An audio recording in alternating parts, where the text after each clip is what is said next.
What's up, SNA Assassinators? This is Super Ninja Austin back here with another video. And this is the wrestling news on September 1st, 2024. Today I'm going to be talking about the wildest, intriguing wrestling news stories that you Assassinators need to know. While you click onto the bell, for the Sportskeeda article on today on Sunday afternoon, hours before we review NXT No Mercy, which I'm going to be talking about. Who walk out as champions? Is there any exciting surprises that's going to be during the show or after the show or whatever the case may be, or even some very special appearances or cameos from a wrestler, a wrestling legend, or anything of the sort like they would normally do on a special pay-per-view like NXT. But let's start off today with some Bash in Berlin news,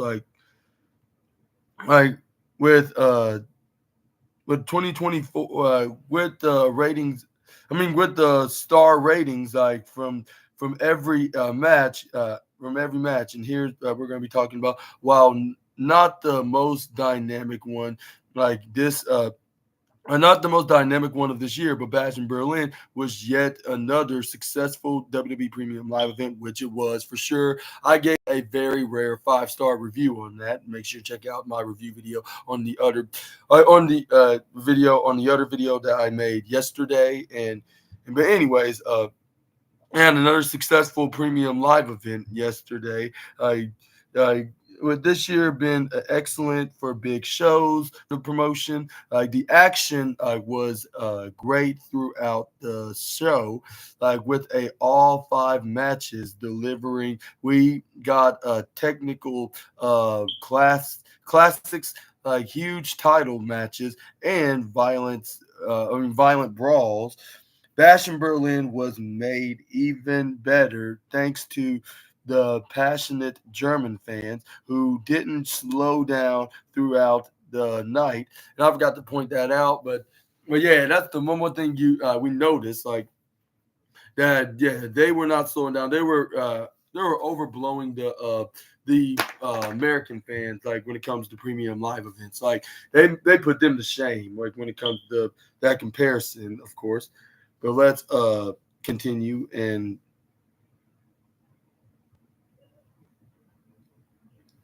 it says right here, but with 0 bad matches, which ones stood up the most, let's go back at Bash in Berlin rate, in each bout with Kevin. It says on Kevin Owens versus Cody Rhodes for the Undisputed WWE Championship, the opener of Bash in Berlin saw another successful title defense for Cody Rhodes as his reign rolls on. The American Nightmare had an incredible back and forth with the prize fighter Kevin Owens, which ended with a bang.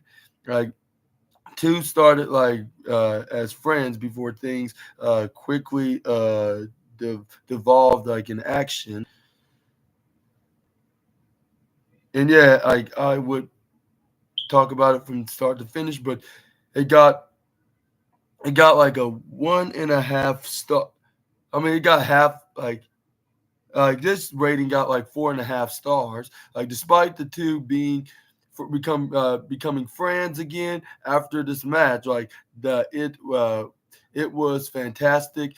Owens and Rhodes gave their all to ensure the opener would be among the best matches in Bash in Berlin. Next up, we got the Women's Tag Team Championship between Bianca Belair and Jade Cargill, challengers, taking on the Unholy Union, the champions.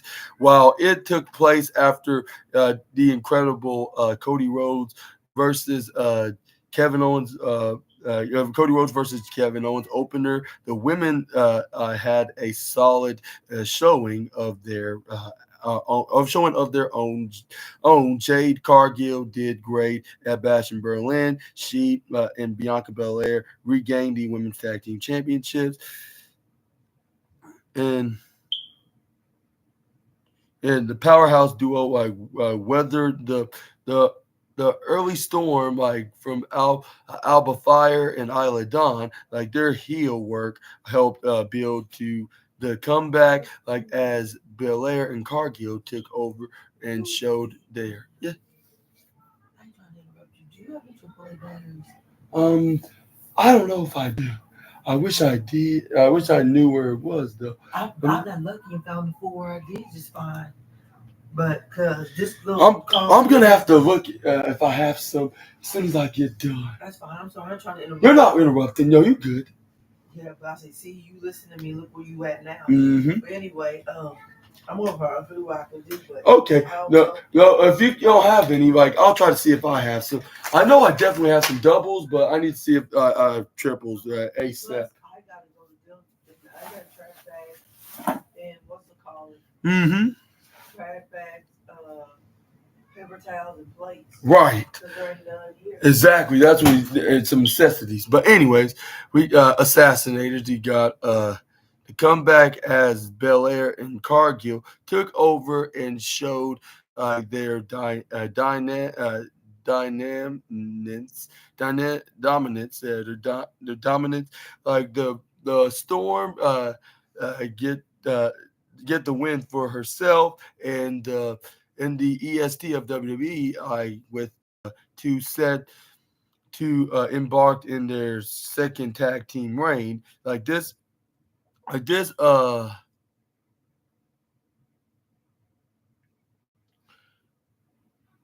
it says, like this was a great, this was a this was a great way to start it. It started. Jay Cargill has gotten better with in Bash in Berlin. The proof of her visible progress, and yeah, this match got a was it 3 3/4 stars? Yeah, or or something like that, or 3.5. I don't know. Like, let me know in the comments below.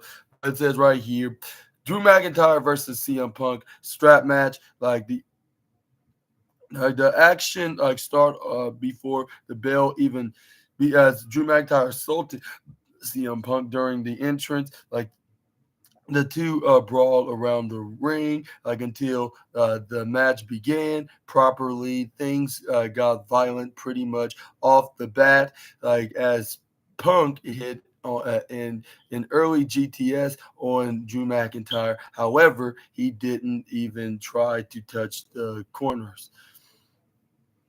Like yeah, the brawl then went over the place as both stars used the leather strap to the pummel their opponent. Like McIntyre took some huge bumps, like even having his head rammed into the chair, like in the corner, like the Scottish Warrior got slammed CM Punk over the top rope through a table. I got thrown. He got through right through a table by the Scottish Warrior, I should say, and then drama stayed high, like in that Bash in Berlin, and with a few close calls. However, the match ended in a in like was that an input emphatically the best in the world hit like four consecutive GTS before touching each corners to end the match with five in total, like to be the exact, like which he's like some kind of a uh was that a quintuple lucky, I believe I guess you could call him. But what a match like this was insanely violent while leaving for the best bout like at Bash in Berlin.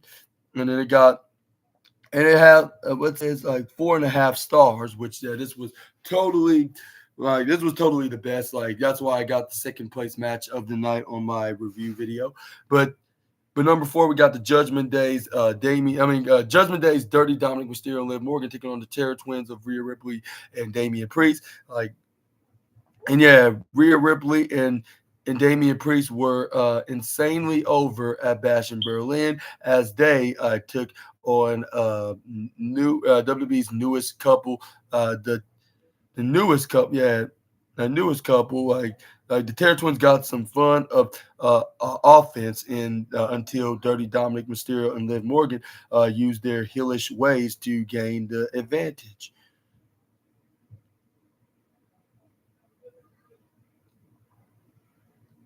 But yeah, but at the end, like Rhea Ripley eventually then hit the riptide right onto Liv Morgan to retrieve the victory. Like, and then we got but yeah, but before I get into that, I mean, regardless, like there were enough moments like for this mixed tag bout to be among the highlights at Bash in Berlin. Like as the baby faces came out like on top. And next up, we got perhaps the best match of the night. Let me rephrase it. This match gets one. This gets 4 stars and 1/4 of a rating. I guess you could say 1/4 of a 4-star review. I should say. This is where we got uh, Gunther then took on Randy Orton for the World Heavyweight Championship match. Like the main event, like of Bash in Berlin, saw the home favorite Daring General Gunta like win his title in an in ring master class. Like the Daring General took on Randy Orton, who came might close to winning his 15th world title. And it says right here, like the match started slow. And that's what I just said. It really did start out slow, like and picked up like the pace, like over the time, like before both stars like laid into each other. Uh, Gunther injured his right arm, like earlier on, leading to a night of struggle, like in and the Austrian had to improvise like his move sets like during the match, like which gave Orton the advantage. He even hit the RKO for a close 2 count, and Gunther eventually took control, stopped further RKO's attempts, like before making Randy Orton pass out from a sleeper, hold this way, hold this was a gust a gutsy performance from the world heavyweight champion as he won like an intense physical that in the psychological war, I meant to say, like against the WWE legend, a great way to close out Bash in Berlin, which is getting also getting 1/4 of a 4-star, I guess you could say, or 4-star 1/4 of 4 1/4 stars. And let me know down in the comment section right down below, like what was your thoughts onto this on these reviews. Like, and do you agree with any of these? Which I'll say at least most of them, not all of them, because I thought they did a very fantastic job. It may not have been 5-star classics per se, but I gave the whole show 5 stars for my interest. Like, even though like it's supposed to be like what's that like it's supposed to be like kind of unbiased, but at the same time, like it was something that we could all agree that it was a good show to watch. Like it was no time wasting when it came to watching the show.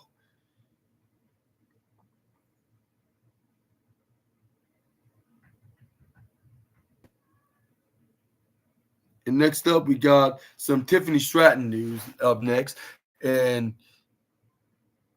then she addressed embarrassing botch on WWE SmackDown just the other day. The Miss Money in the Bank center of the universe like ran out to interfere in the women's street fight match main event in the past week on WWE SmackDown. It appeared as though Miss Money in the Bank intended to cash in, like in And it says right here that upon getting upon getting Nia Jax's attention, Stratton continued to assault Mia Yim, before Bailey evened the numbers game and chased her away from the ringside area as Tiffany tried to run. Her foot got caught up right into the wires at ringside, and she tripped over the barricade and in front of Bailey. Stratton has since addressed this botch in her Instagram story. The former NXT women the former NXT Women's Champion joked that Tiffy tripped, but it seems that she was quite all right following the fall. But you can see it for yourself right here.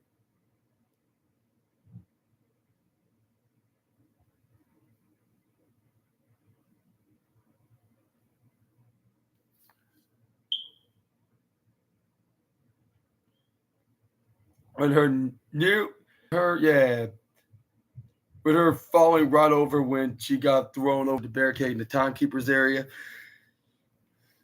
But it also states that Stratton was able to maintain her composure, and return to the back, where she and Nia Jax have since made up. However, it seems that this was a humiliating moment for the 25-year-old, and it says, and she felt the need to address it. And what was your thoughts onto this? And I do think this was a very hilarious botch from the 2024 Money in the Bank briefcase winner, or what's your thoughts on this matter? Let me know in the comment section right down below. I didn't pay too much attention about it at the time. Like it I got it. Yeah, I want to wish her the very best of luck, and say be careful next time. Like when you fall into something, I don't think that, yeah, she don't need to be told twice just to, yeah, understand like this, and then try to prevent any future potential accidents that could happen in the in the foreseeable future. Like they say, you live and you learn, and you really do learn something new every single day.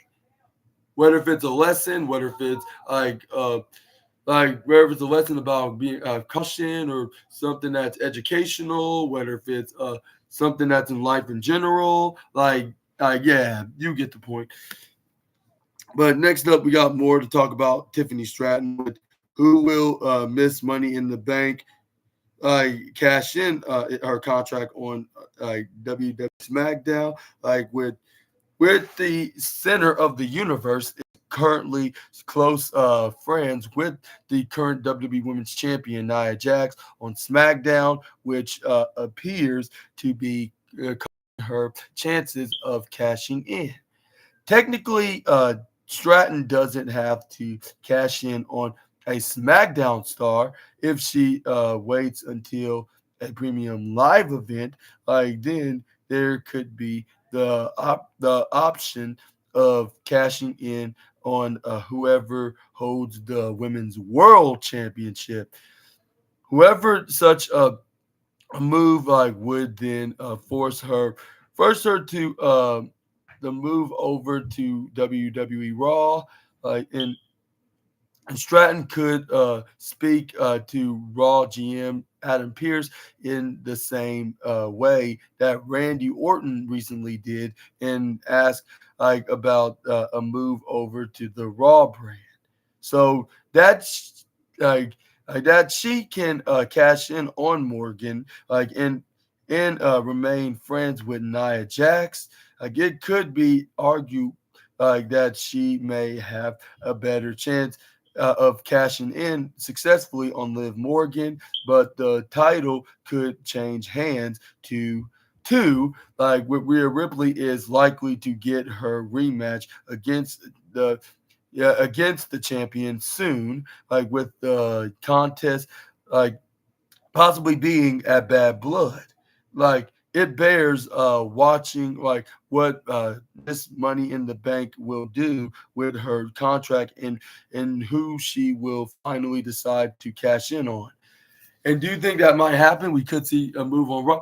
I would like to see that, like, if, like, for a good reason, maybe it's a silly one, like on the fact that who's already on the roster that's teaming with another, with a current world heavyweight champ, a men's version of the world heavyweight champion, and that is Daring General, and she's in a relationship with this guy that's Daring General's assistant. So that would be a funny coincidence that his girlfriend's a women's world champion while his boss and teammate is the men's world championship.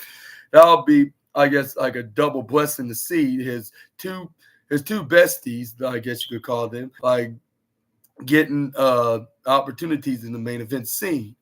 But other than that, I'm not sure it'll make sense in storyline. Like, I think Tiffany Stratton, even though they probably don't want her to have a moment like just to be a cash in, but it don't matter. Like, because back in the day, like baby faces always get the opportunity of having their moments of cashing in on the briefcase. Well, even though it wasn't WrestleMania, but it's still they still have a moment like in a match like in a scheduled match, like with them cashing in and then and cashing in on a specific day, like RVD did, like or cashing in on somebody that's the most top heel of the company, like CM Punk did the Edge when Edge was the most hated heel in the promotion, and then yeah, and RVD like was playing the babyface of One Night Stand against John Cena, which he was kind of like a heel, like in the East, like in the ECW building, yeah, if John Cena was on ECW back in the original ECW where there was unrestrictions, yeah, he would have played a perfect heel in the promotion. Just saying, but yeah, I'll say. And I'll say my point is like them and who else did a babyface cash in? I'm trying to think right now. But yeah, but my examples like yeah, RVD and CM Punk, like if they could do it like and have a babyface moment, like yeah, then so can someone like Tiffany Stratton, like whenever that day comes, like at WrestleMania 41, perhaps, like with her finally cashing in, like had enough of Nia Jackson shenanigans and finally give the fans what they want to see. Like, which I hope that'll be much more sooner rather than later. But let's move on and let's talk about some John Cena news as he that a WWE official compares a former star to the 16-time world champion. He confirms that that's one thing that really hampered him. Many pro wrestlers have been uh, likened to the man who WWE refers to as the greatest of all time, and and that is John Cena himself. Like EC3 recently recalled being compared to the franchise player, like in Vince's reaction during a production meeting. And in John Cena's debut, a coinc- co-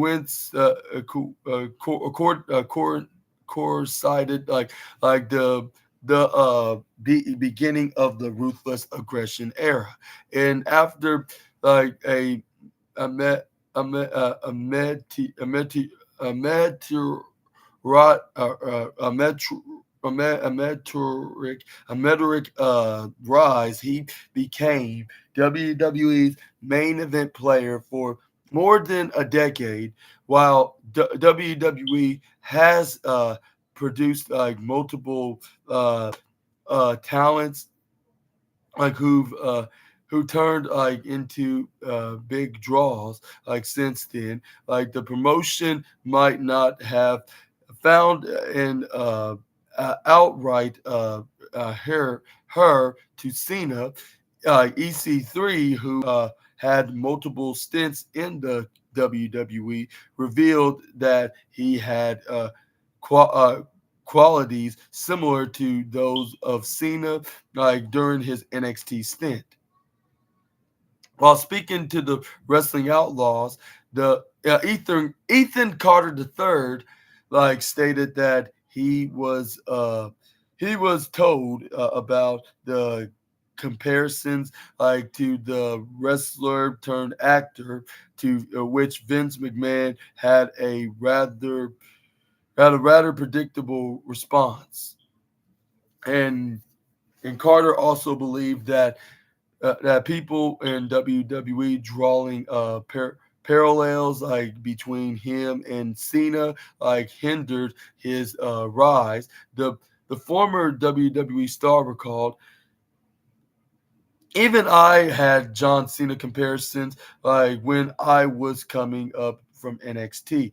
I think that's one thing that really hampered me, like, handsome short hair, good looking, hard worker, great worker. But also, I kind of moved weird, like, sometimes, and I get it.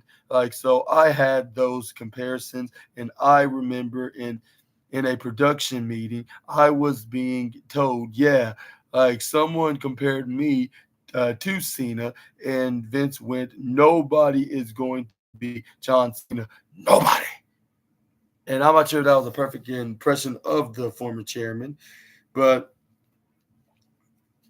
what is your thoughts on Ethan Carter III revealing that that that people in management at the time, when he was just getting called up to NXT, like, compared him to the 16-time world champion? And did you thought that he could have been the next John Cena if he was booked in a correct direction for the former TNA wrestler? Or do you think he is far different than the 22-year veteran? Let me know down in the comment section right down below. Like, I'm not sure if I would give that comparison, unless I'll say, yeah, he does have good looks and he's a hard worker and stuff like that. But it's like that in a different way. I mean, that could be the similarities right there, but not, I would say, exactly when it comes to comparison to Cena's kind of hard work and handsome appearances. But let's move on. We got some details of John Cena's retirement tour in WWE. There's still some time left until it commences. But Cena's last year, like, in wrestling, will be arguably be the biggest story in the business. During a recent interview with Collider, the former WWE World Champion revealed that his much hyped retirement tour will begin in January 2025 and end in December of that same year, during which he will commit to 36 dates, like, and the C Nation leader, like the C Nation leader, like, plans on traveling the globe, with WWE one last time before he hangs up the boots for good. I think whoever wrote this should have said the jorts, because he's more about his jorts weather than his footwear. And fans are live salivating at the long list of dream matches in store for him. And then he says, while he might be considered the goat, another in the ring another in ring chapter, like, is bound to have some historic surprises. And what are your thoughts on John Cena's 36 dates, like, of 2025? Do you think he's going to be fighting from, like, January 2025 till December of that year? Like, and do you think he's gonna start off his retirement tour on and like on the debut episode of Monday Night Raw, or do you think he's gonna be doing it like later on that date? Let me know down in the comment section right down below. But let's move on to the next slide.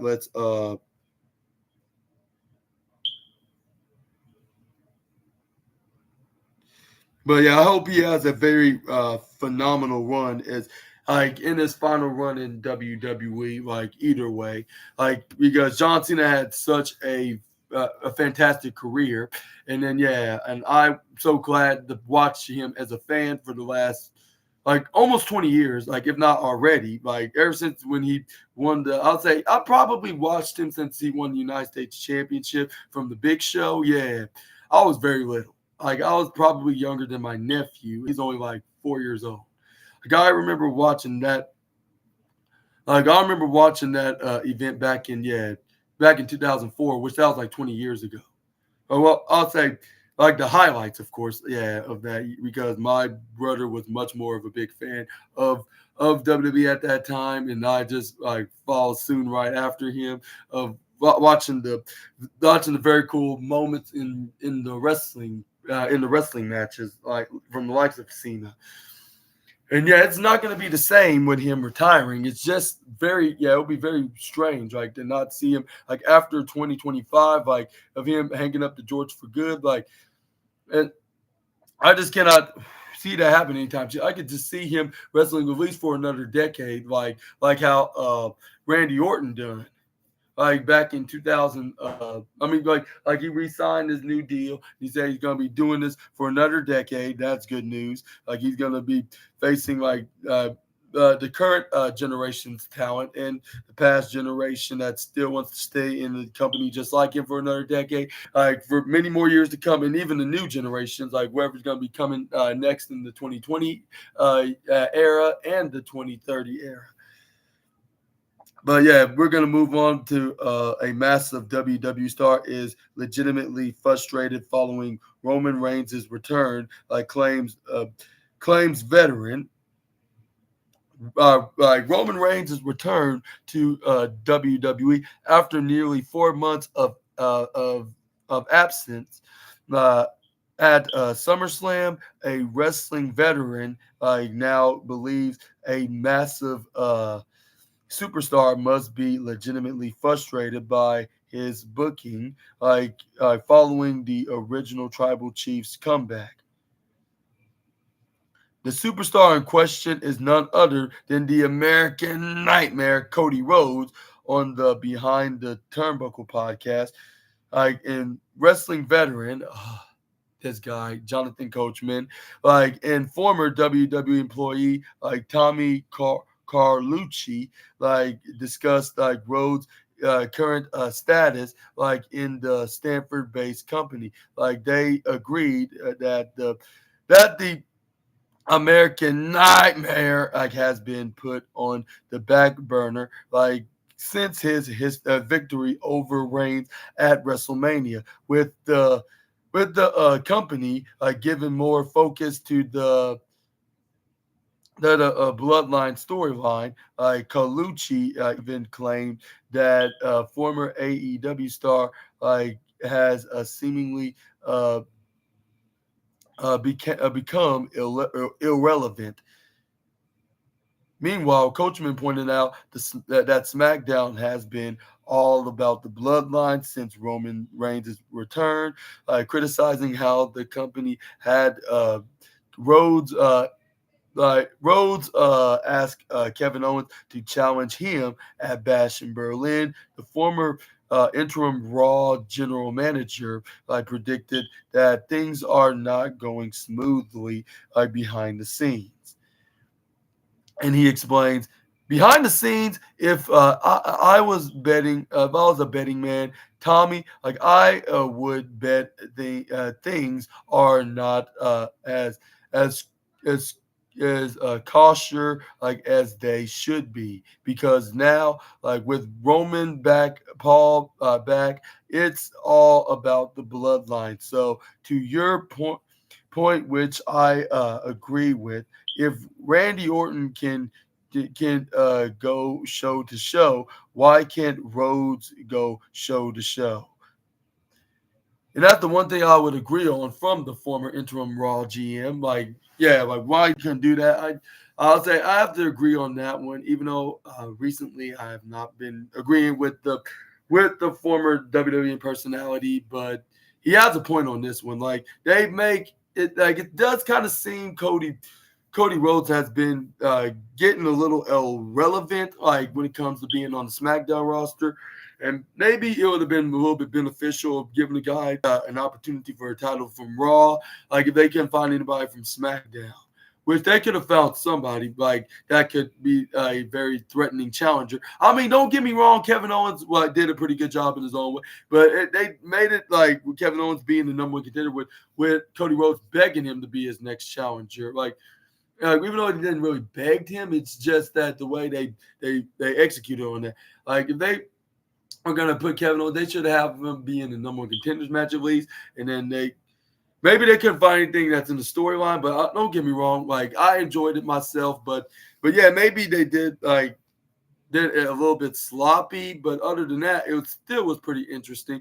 With Kevin Owens, like was still trying to take it back, even for seeing that even pointing out that Cody Rhodes sustained like a knee injury, like on the Go Home Show SmackDown this past Friday before their big match at the pay per view premium live event, like where he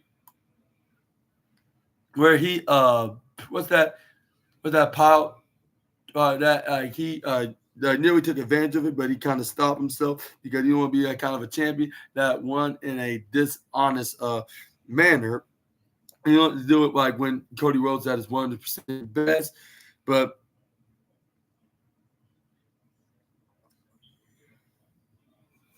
yeah, the WWE veteran like discussed like potential scenarios of Rhodes on Raw, wondering why the company's writers could not think of similar ideas. Coachman then predicted that Cody Rhodes must be frustrated with his booking, like claiming creative like could move the American Nightmare between SmackDown and the Red Brand.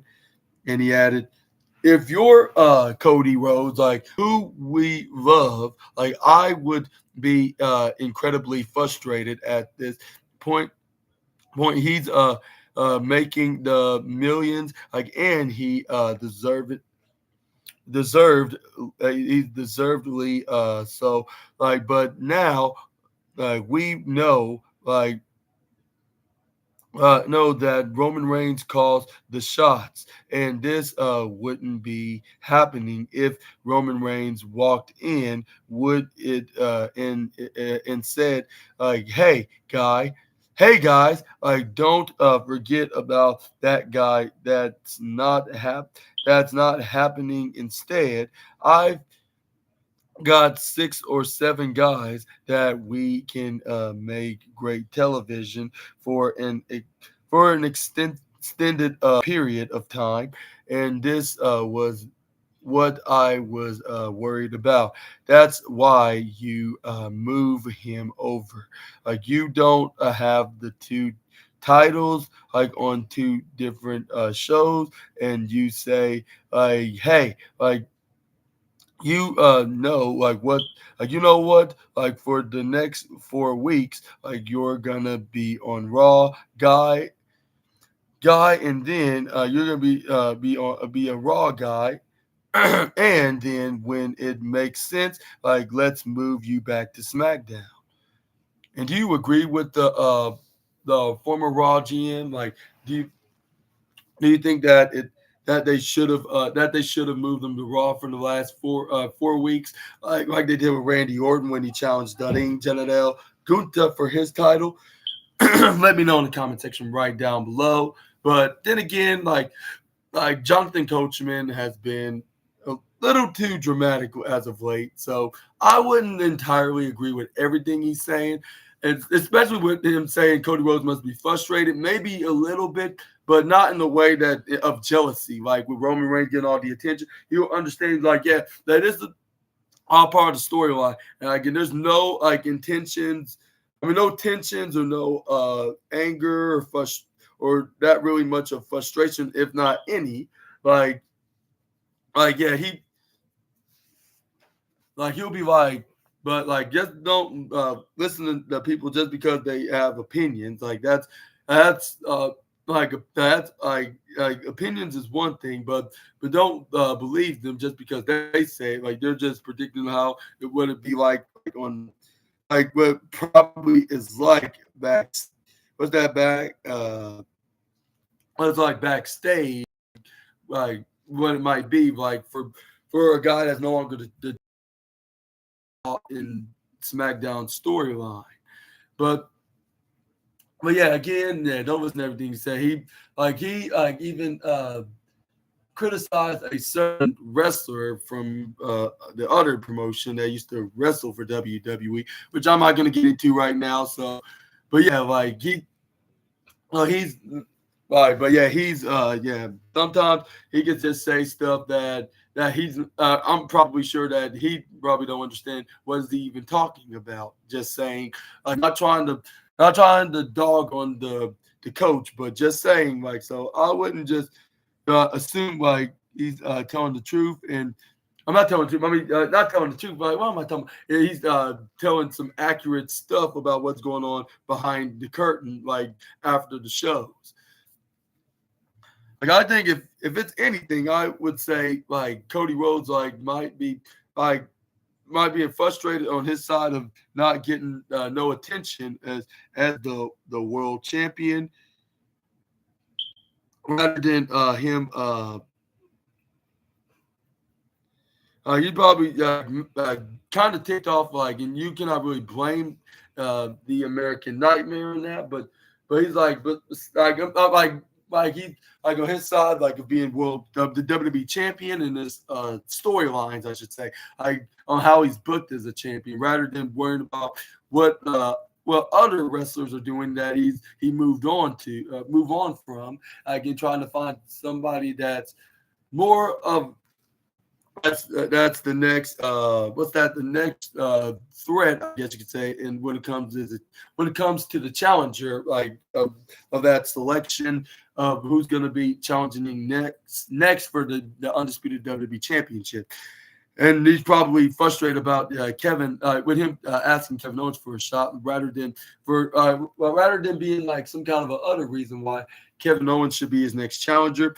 But at the same time, he's also looking at the positive, even though like he may not be agreeing with this idea, but he's gonna look at the positive because it's facing the guy that he would love to fight in some kind of a dream match. Yeah. Now, let me know what your opinions onto this scenario in the comment section right down below. If you think Cody is really frustrated, or is this just as all just some speculation and again nothing true or accurate onto the storyline. Even though I'm not saying that Jonathan Coachman is trying to confirm it, but he's just predicting, like, which that means that's kind of like guessing something that it could be true, but like it's probably not entirely. But let's move on and talk about Ric Flair fires at WWE following Bash in Berlin. Like the WWE Hall of Famer recently fired subtle shots like at the Stanford-based company following Bash in Berlin. The Nature Boy is one of the most decorated stars in the history of professional wrestling. Like the 75-year-old like has had a career spanning over 50 years with several wrestling promotions. Flair has been successful like everywhere. Like he has gone winning championships. Like the veteran claims to be a 21-time world champion. Like like despite WWE recognizing only 16 reigns with the gold. Ric Flair took to his Instagram account earlier today to fire shots at WWE for not recognizing all his reigns. He posted a picture of himself holding the WCW World Heavyweight title, explaining what it takes to be a champion. Like Flair further mentioned, he is a 16-time champion, while also claiming the number should be 21. But he explains. I mean, well, explains more likely he wrote on his post what what does it take to be a champion? Desire, dedication, determination, and concentration, and the will to win 16 championships. But it should really be 21. Woo! He wrote. And here's where he hold on to the belt while he's face to face with Sting back I believe early '90s, if I'm mistaken. But it is him holding the big gold WCW championship with Jim Ross.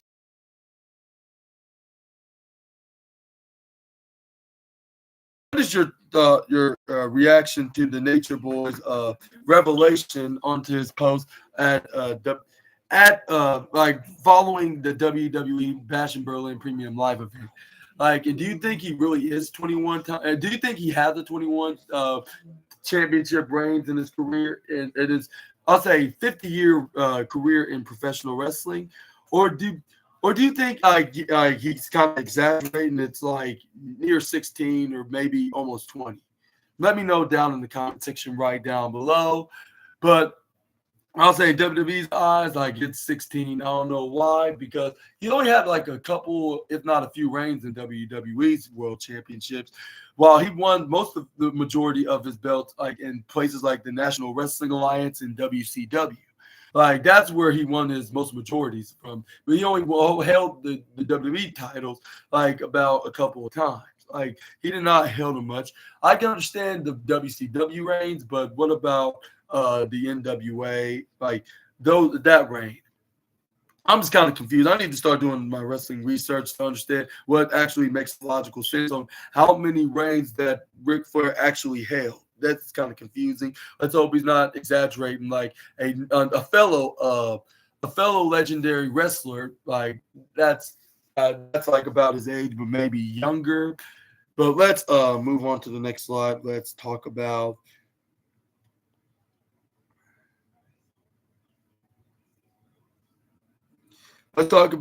Roman Reigns and Sami Zayn. Jimmy Uso and Jey Uso may reunite for a major bloodline swerve, says Rikishi. Oh, really? If we haven't even noticed, that WWE could possibly could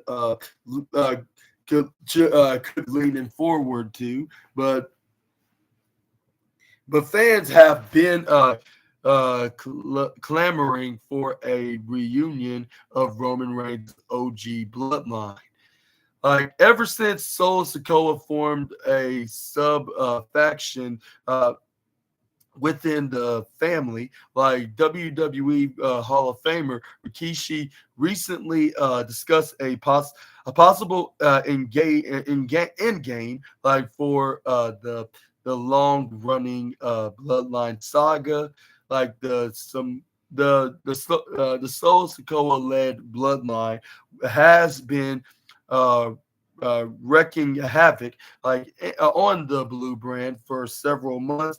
Since WrestleMania, the faction was put to test when the original tribal chief returned at SummerSlam to take out the enforcer. However, Roman Reigns couldn't keep Solo Sikoa and his men down for much longer, as Jacob Fatu laid waste to the head of the table. A few weeks ago, the angle was supposedly done to write Roman Reigns off television, citing personal reasons. But speaking on his latest episode of the Off the Top podcast, Rikishi entertained the idea of the OG bloodline and the new bloodline working under working on one roof. He he explains, I like, yeah, like I mean, like it's a possibility. Like at the end of the day, it's that's fresh. The whole everybody's waiting that bloodline comes like back. Like people already calling it without even writing it. Like Bloodline 2.0 versus the original Bloodline. That's already people thinking about it right? Like, but what a swerve like that would be as when the bloodline comes. Finally, the blow off is about ready to happen. The first time they meet, like this crew here, like this everybody together, they're about ready to tear into each other, and all of a sudden they all turn left, like, and rise up the ones.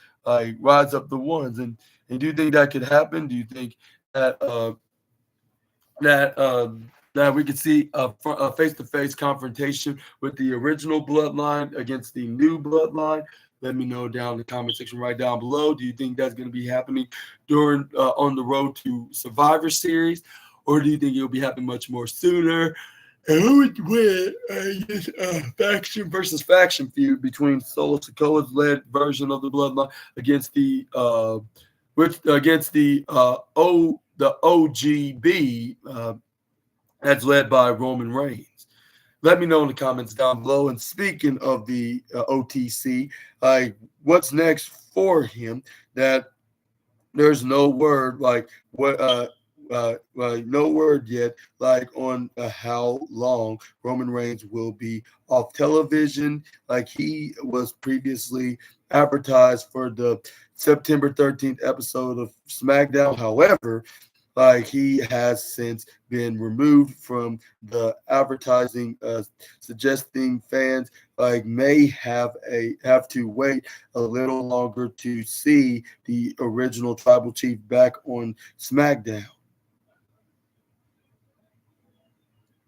And it says right here at the Bash in Berlin Premium Live event, like Michael Cole dropped a subtle hint on Reigns' immediate future when he announced that Solo Sikoa will be next in line for Cody Rhodes' undisputed WWE Championship.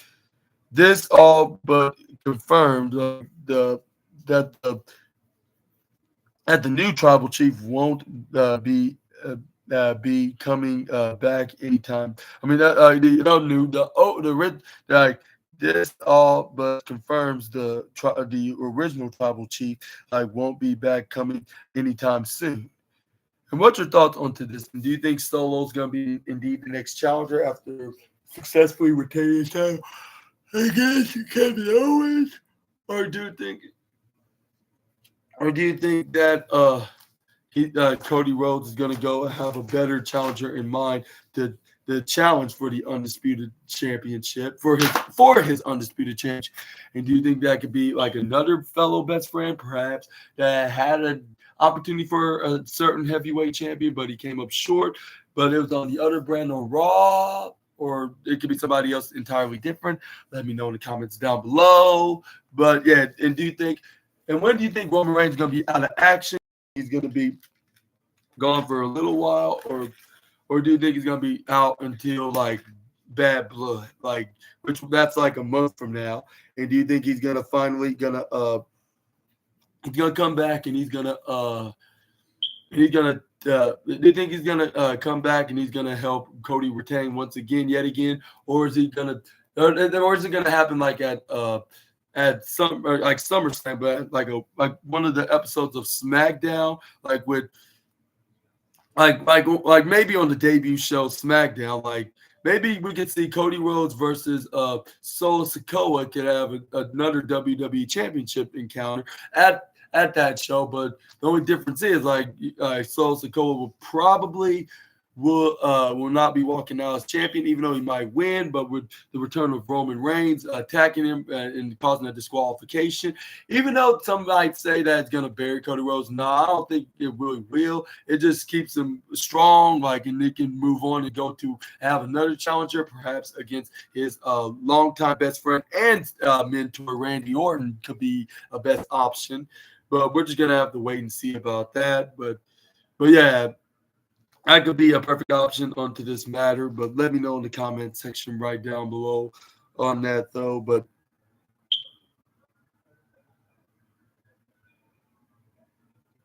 let's move on. Let's talk about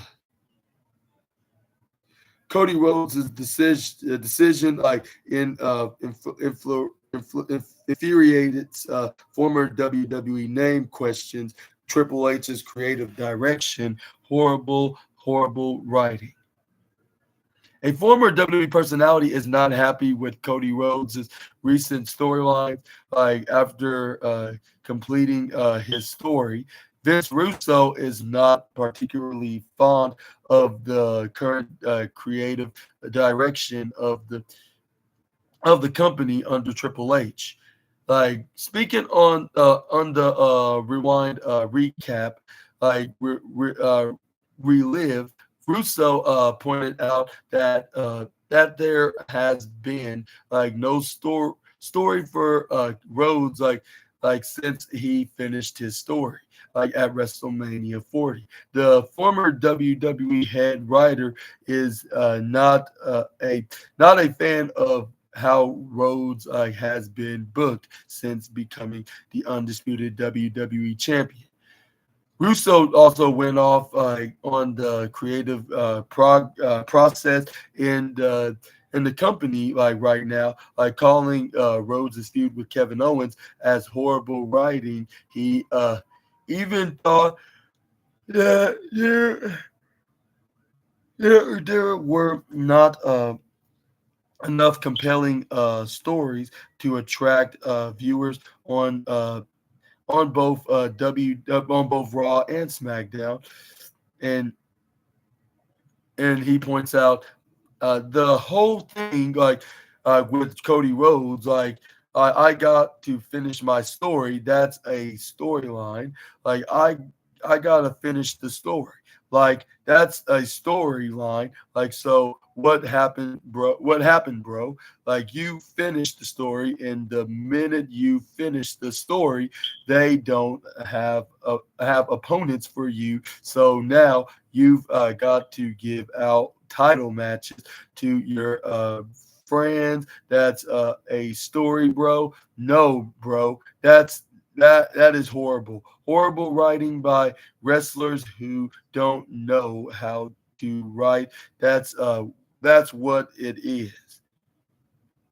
And he continued, the bar has been so lowered, like bro, like that people will eat anything these days. Like there is no growth, bro. WWE is in the same exact place as AEW. Like when you look at the flat at two flagship shows, like when you look at Raw and then you look at SmackDown, bro, those shows are not moving the needle. They are not bringing in bringing in new viewers on a weekly basis. And do you agree with the former writer? Like, and they're not booking Cody as they should be doing, like as the champion that finally finished his story. Or what's your thoughts on this matter? Let me know down in the comment section right down below. But maybe like he has a point on it. The way they book him, like it's just nothing like that memorable or nothing that you would want to see as him being WWE champion. even I'll say other than this feud with AJ Styles, that was absolutely storytelling. And maybe the same with Solo Sikoa. That's like the only two they have for him, like in this story of Cody. But some might think that, like Vince Russo, think that's an afterthought. Isn't that right, Mister JC? But anyways, but yeah, like but at the same time, like it shows that Cody Rhodes can have a good story to tell. Like when it comes to him actually being in a heated rivalry with someone like AJ or Solo, they just need to find that guy. And let's hope that they do it right here by capitalizing with Randy Orton. Even though I did not see the him offering the match not so good. Like other than the match being good, like it was very entertaining because these guys know how to wrestle for sure. Like they're very great. That's why they're in the main event division. But it's like what Kevin Owens said. Like I can totally agree with him. Like they're like giving them a title opportunity. Like even though like he does not deserve one because look at his win and loss record. But I try to look in the positive into it by saying that you don't have to I mean like it don't have to be like you have to be what's that like a full timer like be like a what's that like a like you don't have to be like be a number one contender and that much of deserving to get a shot at a championship because you're like when it comes to popularity like you're already deserving like when it comes to that on that note. But let's move on to the next slide and let's talk about uh, the the bout of Dirty Dominic Mysterio teaming with Liv Morgan against Rhea and Damian. Like with he gives interesting answer to whether he would face Rhea Ripley one-on-one in an intergender match, addresses WWE's potential booking decision. And then, yeah, Dirty Dominic Mysterio and Rhea Ripley like had one of the most memorable romances in WWE history. Like, however, Dirty Dom, like seems open to squaring off against his former mommy in against his mommy in a one-on-one match. I meant to say, and after betraying mommy, like at SummerSlam and siding with the current women's world champion Liv Morgan, uh, Dominic Mysterio teamed up with his new on-screen romance like face to face off against Rhea Ripley and Damian Priest in a mixed tag team match last night at Bash in Berlin. Despite the Judgment Day's interference, like the Terror Twins like emerged victorious.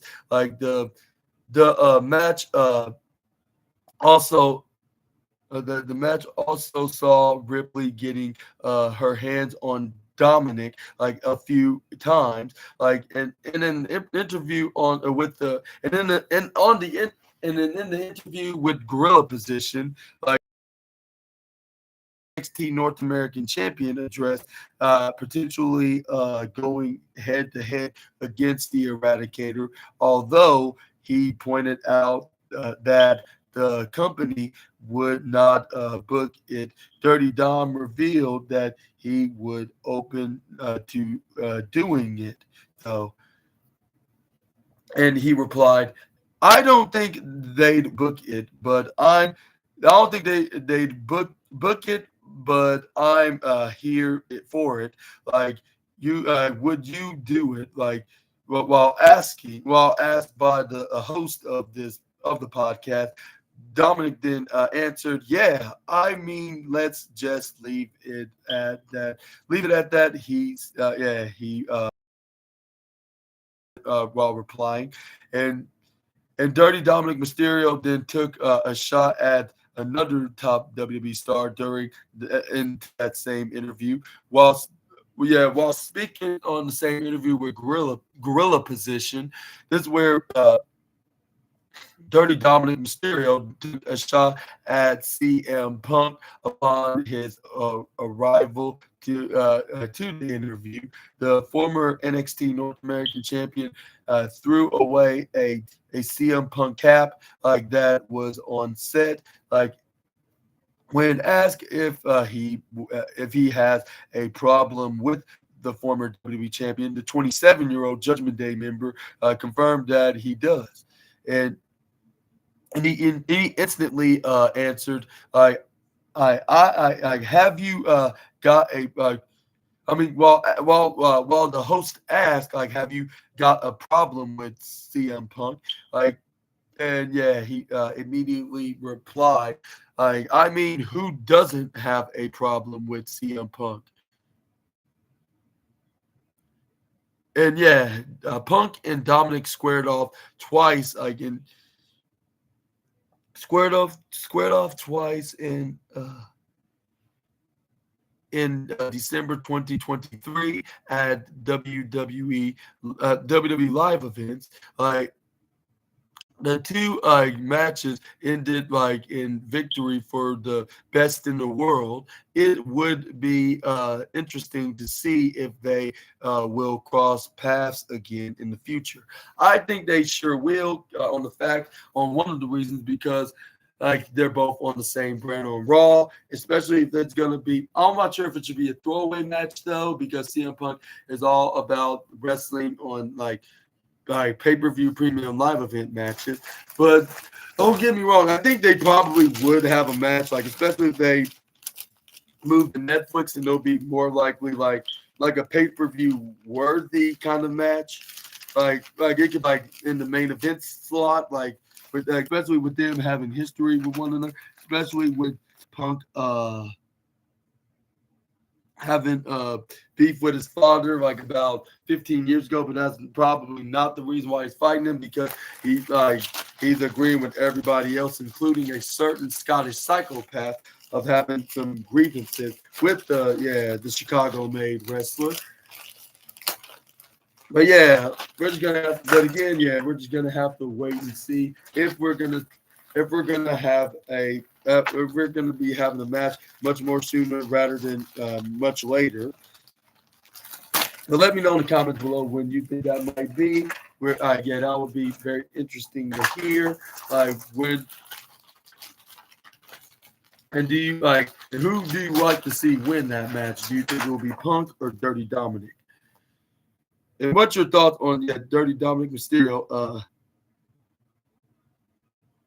Like Dirty Dominic, what are your thoughts on Dirty Dominic having some beef? And do you think it's legitimate beef or is it kayfabe beef? Yeah. Like at this rate, like you, like at this character of Dirty Dom, like with him playing the good heel, like you're not sure what you can tell, like if he's working the fans or is he like being serious and he just don't like the guy. Like personally, like I should say, of course, but let's move on. We got the genius behind Bray Wyatt. The genius of Bray Wyatt, like, is the only thing like in the last decade to interest a WWE veteran. Like, the thing that interests a WWE veteran over the past decade in WWE was the creative genius of the late Bray Wyatt.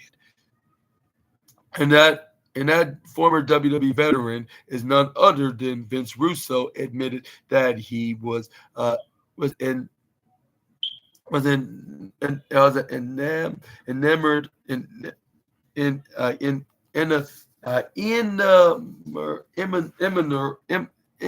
enamored like with Wyatt's mind and how it worked. Russo would have loved to have worked with him, like, and seen him. I mean, seeing how like his mind operates, like, and there's no denying that Wyatt was one of the most creative WWE superstars in history. He captivated like fans like with his characters during his during his career, and many are still in disbelief that over his unfortunate passing last year, speaking on the the re the rewind re recap on the rewind on during that same interview with the like on the rewind recap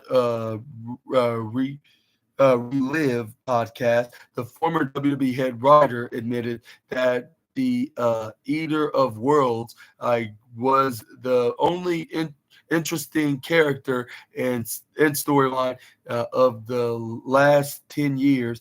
He had nothing but praise for Wyatt's genius and creativity. The only thing that that gripped me the the last decade of in wrestling, honestly, bro, Bray Wyatt, I saw the genius of Bray Wyatt, and I was like, oh my god, would I have given anything to work with that guy, to just get like yeah, just get in his head, like like what do you want to do, how do we do this, how do we accomplish this, what are the possibilities? Before literally, I love seeing Bray. I love seeing the Firefly Funhouse. What an absolute brilliant mind outside of that, bro. I'm just being as serious as a heart attack. In the last decade, there has been nothing that has that has interested me. Has been nothing that has interested me. And what are your thoughts on Vince Russo's statement? His favorite creativity from a wrestler that came up with it from of himself. And do you agree with Vince Russo on this revelation of his opinion onto the former WWE champion and the late Bray Wyatt? Let me know down in the comment section right down below. But let's end today's wrestling news video with uh with a popular tag team done massive title teases and no roundups. Let's move on. Let's end today's wrestling news video with actually.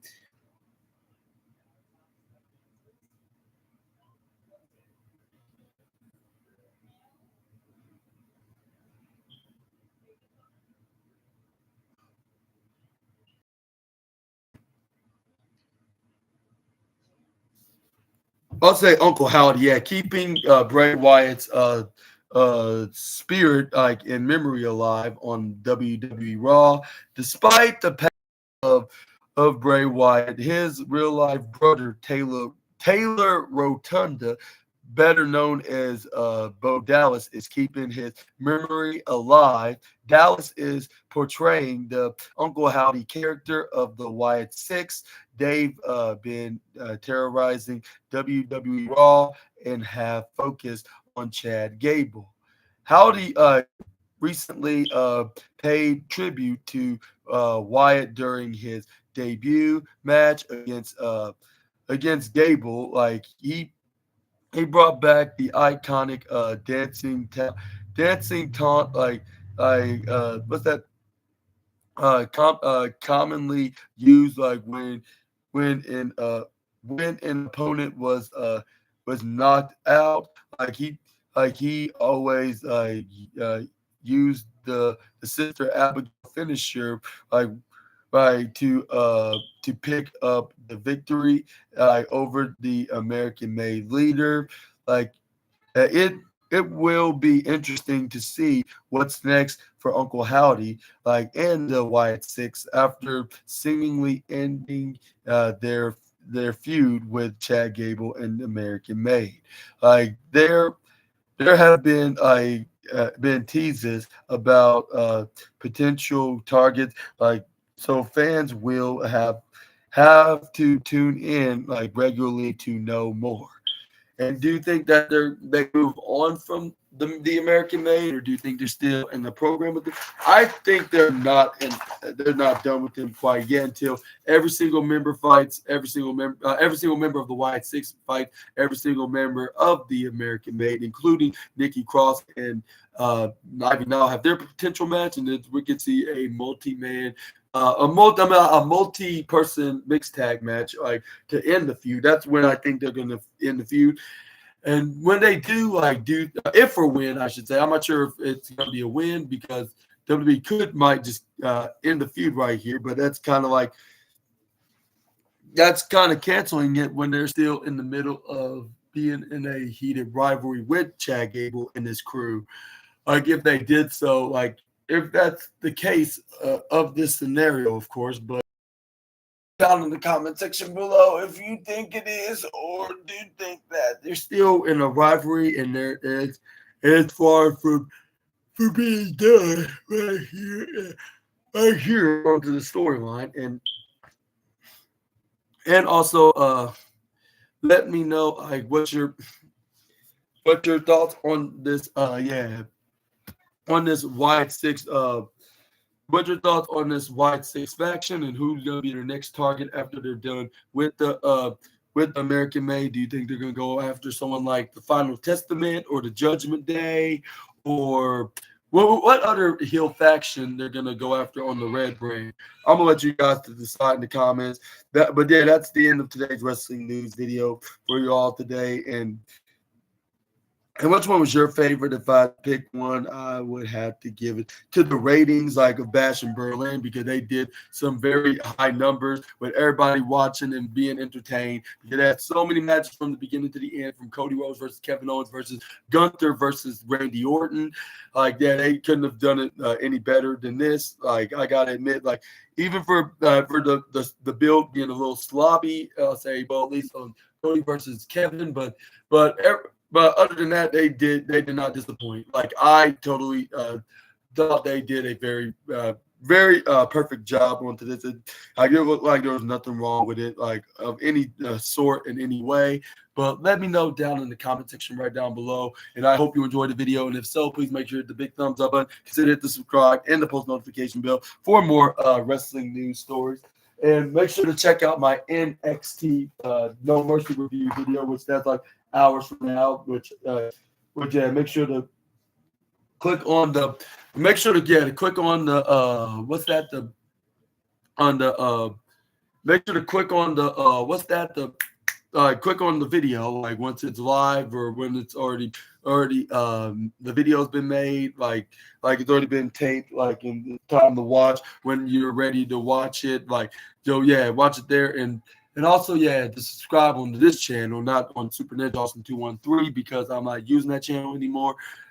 Like because yeah, I got rid of the email, like in case if y'all are unaware. But for now, yeah, I'm gonna tell you guys to make sure to stay tuned and watch the NXT review video because we're gonna be talking about what exactly gonna go down, like who's gonna walk out as champion, who's gonna walk in as champion and walk out as champion, or who's gonna walk in and lose the championship, who's gonna be new champion, who's gonna retain, who's gonna make their debuts or their returns, or win the see like who's it gonna be.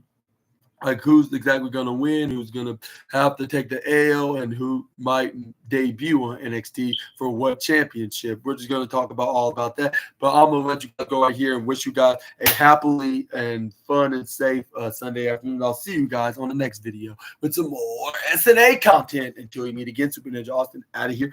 Thank you, Assassinators, for watching, and I and I'm very happy and appreciative of your time watching my videos. As much as I do enjoy people doing my finishing maneuver, the Assassin Valley Driver, but but for now, I'm gonna let you guys go right here, and say see you guys soon on the next video. Bye bye.